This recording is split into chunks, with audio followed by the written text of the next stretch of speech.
Der gik starten til Mennhammer Copenhagen Cup 2026.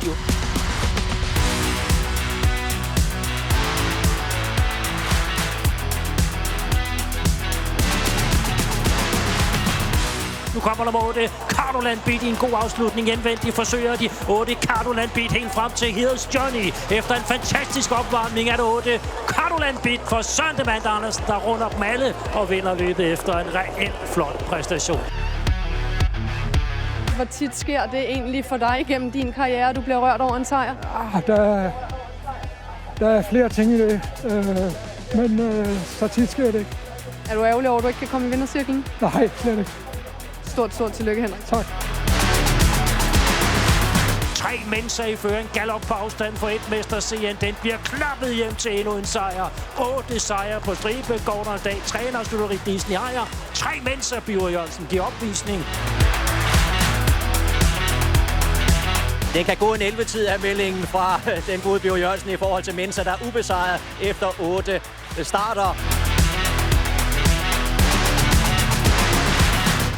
Nummer 11, Daniel Hasselar, stærkt ude bane. Spørgsmålet er, den når frem indvendigt 6 flight sequence. Nummer 11, Daniel Hasselar, tror jeg gør det på linjen.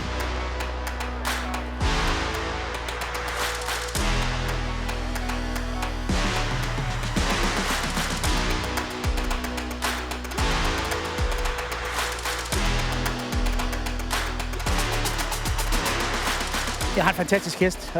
Jeg synes jo, at i hvert fald til 16 gange penge, der er der nogen, der har sovet lidt i timen i hvert fald. Så er det tid til, at vi skal gøre klar til at sende deltagerne afsted til Mennhammer Copenhagen Cup 2026.